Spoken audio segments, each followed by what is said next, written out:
Jangan lupa like, comment, and subscribe Wiki Channel.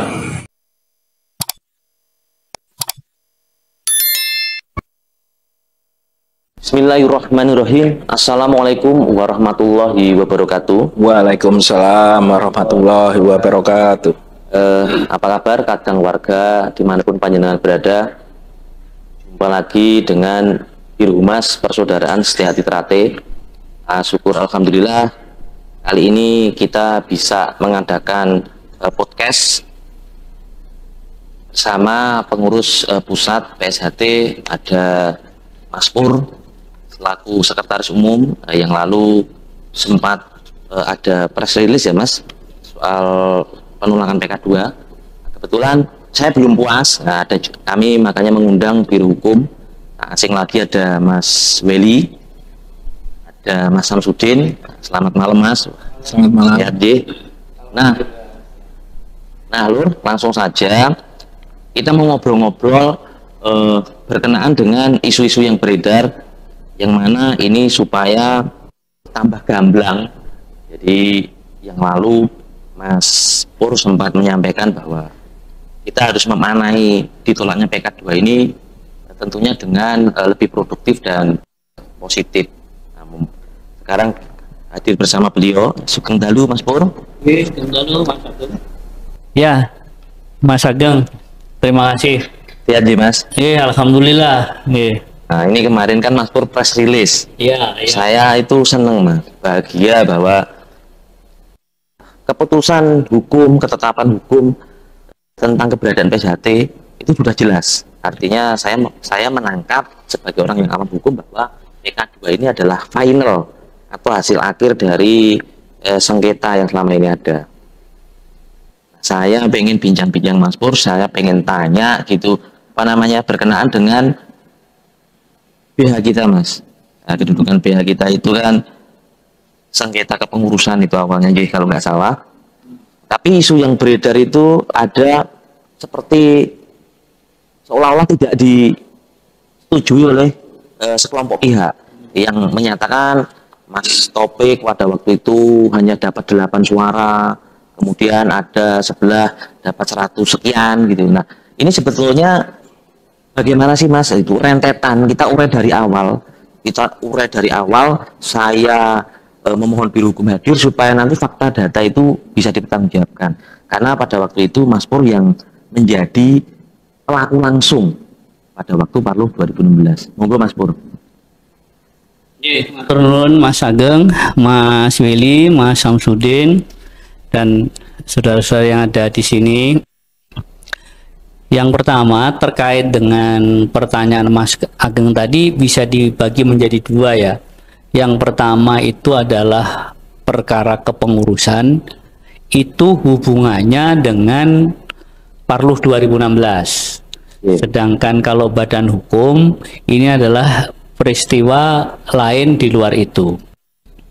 Nah, mungkin sedikit kita kilas balik tentang parapatan luhur 2016, khususnya tentang tadi ya, mengenai adanya isu seolah-olah ada pemungutan suara, Mas Taufik dapat 8, ada yang lain dapat 108.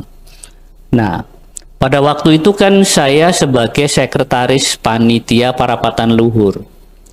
Nah, sepanjang pengetahuan saya, baik dilihat dari dasar hukumnya, yaitu anggaran dasar, anggaran rumah tangga, itu tidak ada satu mekanisme pun yang mengatur memilih ketua umum itu dengan cara hitung-hitungan suara, itu tidak ada.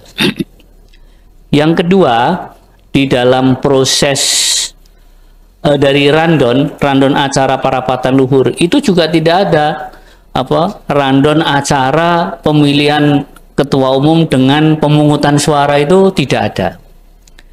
Sedangkan dokumen secara hard copy yang ada di saya yang asli semua itu juga tidak ada dokumen yang menyatakan ada pemungutan suara dengan hasil Mas Taufik 8 suara dan ada yang mengaku dapat 108 suara. Sehingga saya dapat meyakinkan bahwa proses itu tidak ada di dalam acara parapatan luhur tahun 2016. Itu sesuai dengan fakta-fakta yang ada. Kalau ada yang punya fakta data, ya coba aja dikeluarkan mana datanya gitu. Tapi yang jelas seluruh dokumen itu ada di saya aslinya, itu tidak ada, Mas. Artinya gini Mas, bahwa pemilihan ketua umum itu regulasinya bukan seperti pemilihan umum lah. Betul, ya. Lalu penentuannya mengacu kepada apa Mas? Kesepakatankah atau seperti ditunjukkah bagaimana Mas? Ya.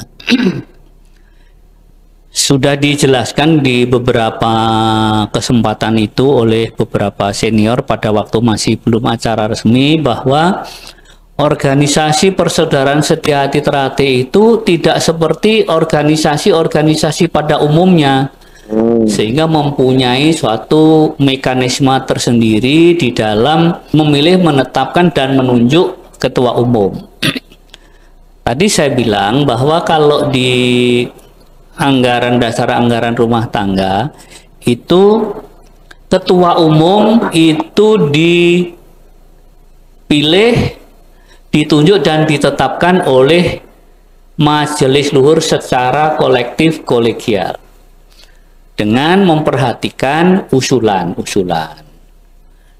Sehingga dari fakta itu bahwa pengambil keputusan tentang hal ketua umum itu sepenuhnya ada di majelis luhur.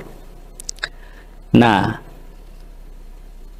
pada saat itu pengumuman majelis penetapan ketua umum itu dibarengi dengan penetapan ketua harian PSHT itu diumumkan dan dibacakan oleh Ketua Majelis Luhur, dalam hal ini Mas RB Wiono. Hadir di sana seluruh anggota Majelis Luhur.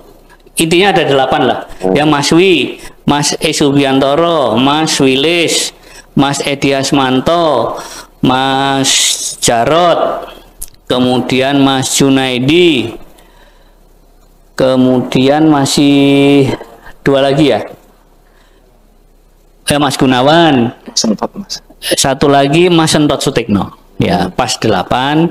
Nah sekarang ini di antara 8 dulu yang memutuskan itu ada 3 yang sudah almarhum. Yang almarhum itu Mas Sentot, kemudian Mas Jarot, dan satu lagi Mas Gunawan Tegal, ya, yaitu itu Mas. Nah pada saat itu beliau semuanya hadir, juga didampingi oleh 5 orang pimpinan sidang pleno. Jadi di depan itu ada 13 orang berarti ya, 5 ditambah 8 itu. Nah pada saat Ketua Majelis Luhur membacakan putusan itu, seluruh anggota Majelis Luhur itu sama sekali tidak ada yang berkomentar atau protes gitu, semuanya tidak ada. Bahkan para peserta itu pada saat dibacakan itu tepuk tangan riuh dan tidak ada sama sekali protes. Artinya penunjukan dan penetapan ketua umum Mas Taufik dan ketua harian Mas Murjoko itu sudah sah diterima di dalam sidang pleno. Nah kalau sekarang ada seolah-olah ada hitungan, ada ini itu, saya sebagai sekretaris panitia tidak pernah ada dokumen yang menyatakan itu. Nah pada saat telah di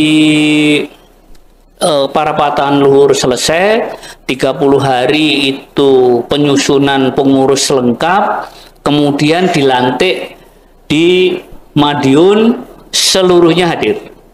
Dilantik itu bulan Mei. Jadi sampai di situ tidak ada masalah. Nah, kemudian adanya perjalanan waktu, ada perubahan-perubahan pikiran dari ya saudara-saudara kita yang mengakibatkan ya mungkin ada, kalau boleh dibilang perpecahan ya boleh, kalau boleh beda menyikapi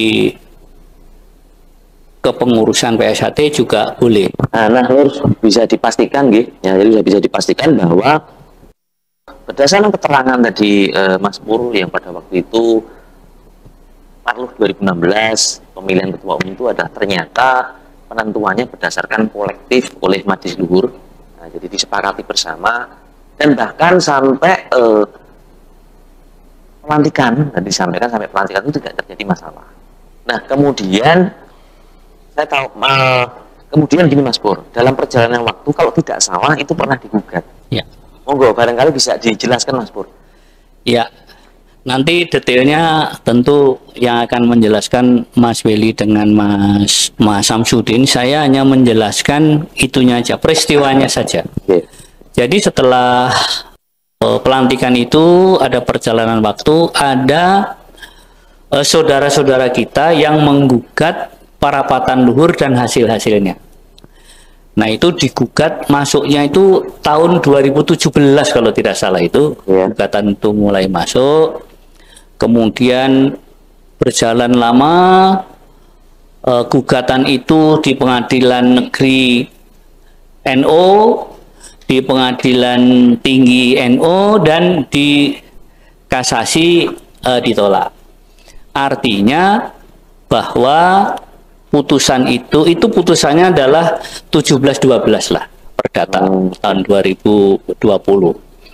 Nah, artinya dengan putusan itu sudah final bahwa parapatan luhur 2016 plus hasil-hasilnya, termasuk susunan pengurus yang ketuanya Mas Taufik, kemudian ketua hariannya Mas Murjoko.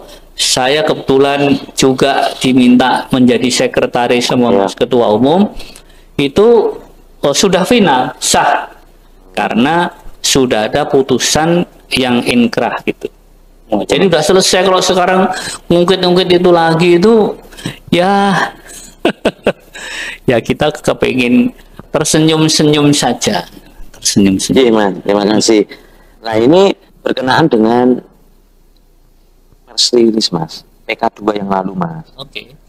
Jadi kan beberapa hari yang lalu Mas Sekum kan sempat membuat press release tentang PK2 yang diajukan oleh Kang Mas Murjoko itu ditolak. Artinya itu menetapkan bahwa pihak kita yang lama itu yang sah. Ya. Nah, saya banyak kan dulu di luar sana harus diberikan gitu, Mas, runtutannya gitu dari awal 2016 sampai adanya badan hukum kita. Ini kemudian juga muncul Mas press release belum lama ini yang mengatakan bahwa sengketa BH badan hukum itu tidak ada kaitannya dengan kepengurusan. Makanya tadi saya tanyakan di awal bahwa kepengurusan itu terpilihnya seperti apa, jadi gugat menggugat hingga sampai ke badan hukum. Ini barangkali nanti bisa dijelaskan dan mungkin nanti Mas Willy juga menerangkan sudut pandang hukumnya gitu. Monggo Mas. Ya, mungkin saya sedikit saja ya. Kalau tadi sudah saya jelaskan, kalau soal kepengurusan itu kan sudah diputus di perdata, yang sudah inkrah. Kemudian kemudian tahun 2019 itu kita memperoleh SK Badan Hukum Akulah dari Menkumham. Nah, kemudian badan hukum yang kita peroleh itu digugat lagi oleh Mas Murjoko, yang sekarang seperti kita tahu bahwa gugatan itu berdasarkan putusan 68 itu ditolak. Jadi mulai gugatan sampai kasasinya itu ditolak oleh putusan PK nomor 68. Sehingga nah atas putusan itu telah Kang Mas Murjoko menggugat kembali dengan PK 2. Ya, sebetulnya pada waktu PK 2 itu kita semua ahli hukum itu berpendapat bahwa itu tidak memenuhi syarat untuk diteruskan ke MA. Tetapi faktanya itu diteruskan, dan setelah makan waktu hampir 10 bulan, tanggal 16 ya, 16 November kemarin, MA merilis putusan MK itu melalui webnya ya, webnya Mahkamah Agung, Panitera Mahkamah Agung, yang isi putusannya itu menolak gugatan PK 2. Nah itu mungkin secara sepintas seperti itu, tapi detail pemahaman hukumnya itu mungkin Mas Ageng bisa menanyakan kepada ahli hukum kita yang memang setiap hari beliau berdua ini yang mengurusi mengurusi itu semua. Nggih, matur nuwun. Terima kasih Mas